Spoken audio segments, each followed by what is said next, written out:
Hello and welcome to Heavy Metal Rex. My name is Weiss, and today we're going to talk about in further detail some of the parts that I recently installed. You guys saw the short that I posted on YouTube of all the Perrin parts I recently put in here, and I wanted to tell you my experiences with it. Now, I was actually not sure exactly how to make this video because I've got over 4 hours of footage of just doing the installation, but there was a lot of information in there that I left out. There was a lot of clips I didn't even make, so I thought that this would be a good way to go through each item and talk in more detail about it because I've got a lot to say, especially because I wanted to get some of these notes. I've got, as you can see, I've got my notepad because I don't have an iPad, so got to go old school. Some of these notes actually I'm going to be sending back to Perrin. And actually also posted on Facebook more about the intake because I've got some questions about it. Now I know my experience is a little different because I've got the turbo inlet and other people are installing it directly onto the second portion of the intake, but I think some of these questions may be relevant to you.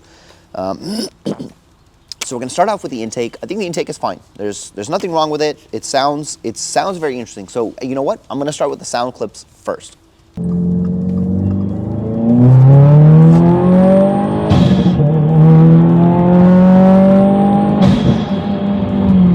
More of a whine than anything else.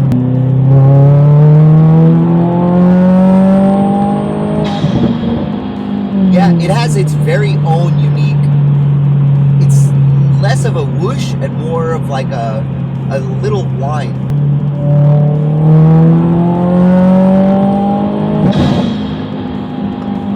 So as you can hear, it is I don't want to say considerably less audible, but it is less audible than my Burger Motorsport intake on acceleration, which to me, that's really not that big of a deal because I prefer the sound of the exhaust anyway. Now, when I let off on a hard pull, there is like the whoosh whoosh sound that many people really like.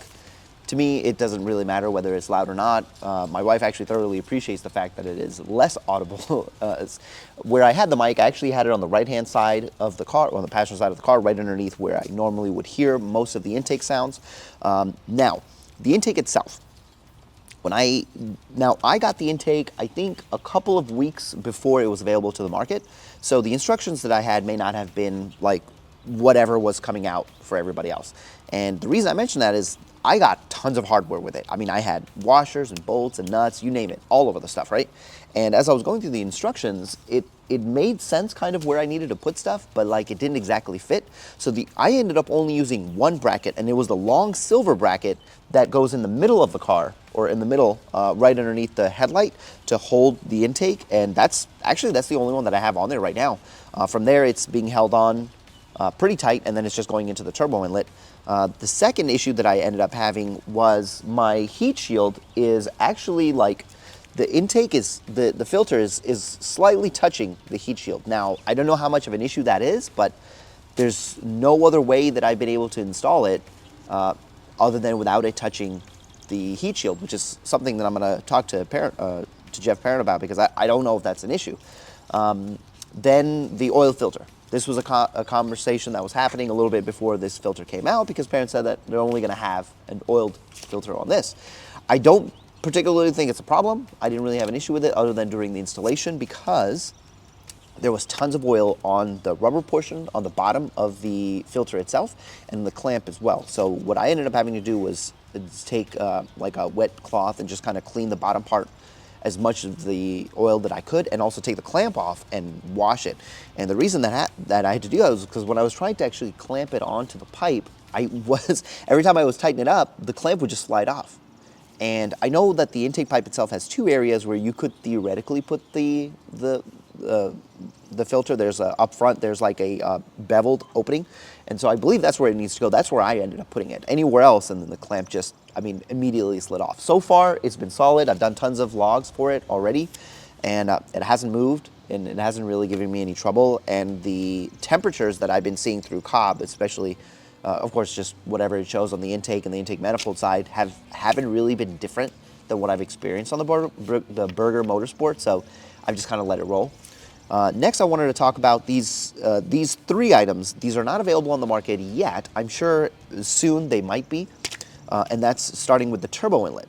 And this is one of the reasons why I had some issues with fitment on the intake was because I never really like measured to see if the turbo inlet was the same size as the intake piping that you guys are going to be installing it on without the turbo inlet. And the reason why they replaced the turbo inlet is the stock one actually has an area where coolant actually passes through. And so that has the potential to warm up the air that's going through it. I do appreciate the fact that Subaru made it, I think it's aluminum, which is nice, instead of it being plastic that it was before. Now this turbo inlet is, I believe it's silicone with some metal ribs on the inside, so it's still not bad.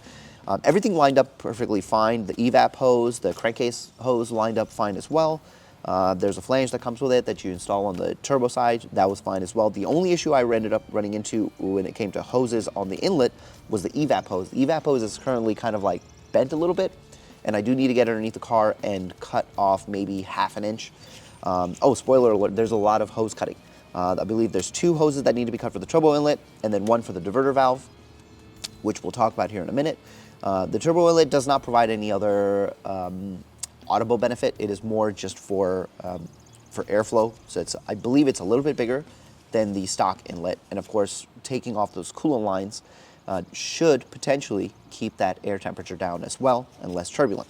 So that, no big deal. But because of the fitment of the intake onto the turbo inlet is, I believe, why the filter is touching the heat shield as much as it is, because when I install the intake the way that it is required through the instructions, it sits over here, and the inlet sits over here, but they cannot connect. So I had to move the intake a little bit further to the inlet, which of course is why I have it touching the shield. So that's something I need to talk to Jeff Perrin about. Next, the diverter valve.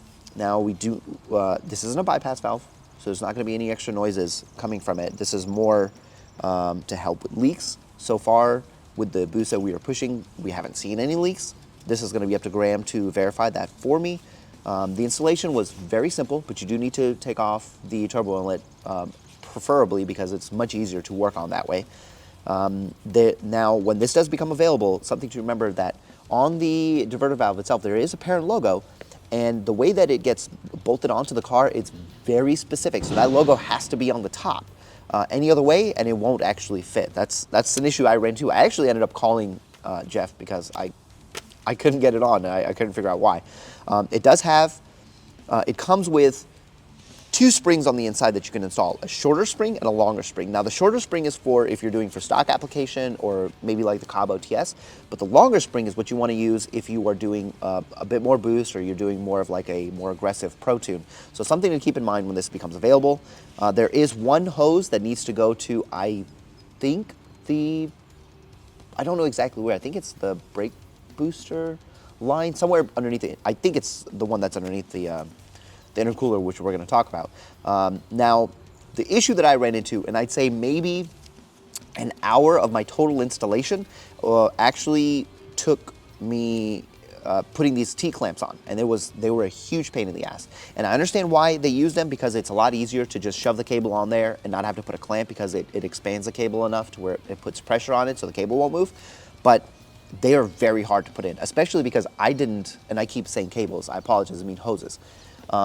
I did not take out any hose from the car. I actually left all the hoses in there because I didn't want to take them off, and I tried to install the T-clamps while the hoses were in the car.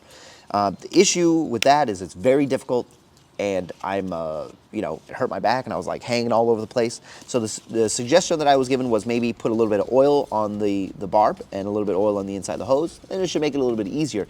Except because it's me, I ended up getting oil on my hands and on the outside, and it was just it drove me crazy. Most of that stuff, actually, I think I did it off camera because it was a lot of curse words. So that was a big issue, and it took me a long time. And actually, one of the hoses I ended up cutting too short, and I had to improvise. And that's actually the one, there's a hose right behind the solenoid, the evap solenoid up here, that I ended up having to find another clamp and clamp it down, which, because it's actually straight, it's not causing an issue. I keep checking it every time I come back to make sure that it's still in one piece, but that is a hose that I'm going to have to replace just for my peace of mind. So that was the diverter valve. Next up, I want to talk, I don't know how much I can talk about this, so I'm just going to kind of like skim the surface.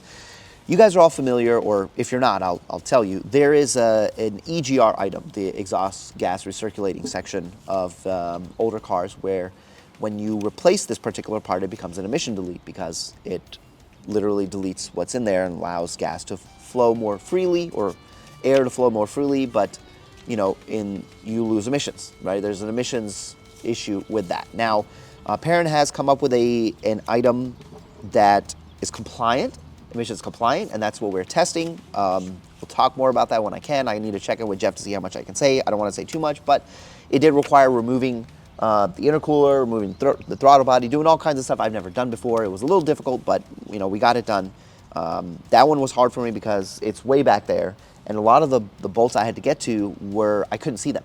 And if you've seen any of my videos, you know that I drop this stuff all the time. So I was a little bit worried about that. Thankfully, all the shielding underneath the car was off. So if it fell, it would have fallen through and hit the floor, no problem. So that was that. The items, the people were asking me, like, what is the red a little dressing that's on it? It's purely cosmetic. Don't even worry about that. But that required removing the intake or the intercooler anyway. So that it wasn't too bad. That was just like while I was doing the EGR item, I just got that in there. Now, the whole process took me, I think I was working from 3 p.m. to probably midnight with some breaks in between. I have mentioned before that I get sick when I work underneath the car, and I did take some Dramamine to help with that, and it did help. It did help. So if you're somebody who gets sick when you lay underneath the car, I would suggest taking some Dramamine, maybe 30 minutes to an hour before you get down there, and just kind of see how it goes. Overall, if I had to do it again, I could probably do it in 2 hours because I know exactly what I'm looking for. I know exactly where to go. I know how to mess with those hoses. Half of my work was me constantly going back and Googling to find out what it is I'm even looking for. So I have, like I said, I have over 4.5 hours worth of like actual recorded footage for this.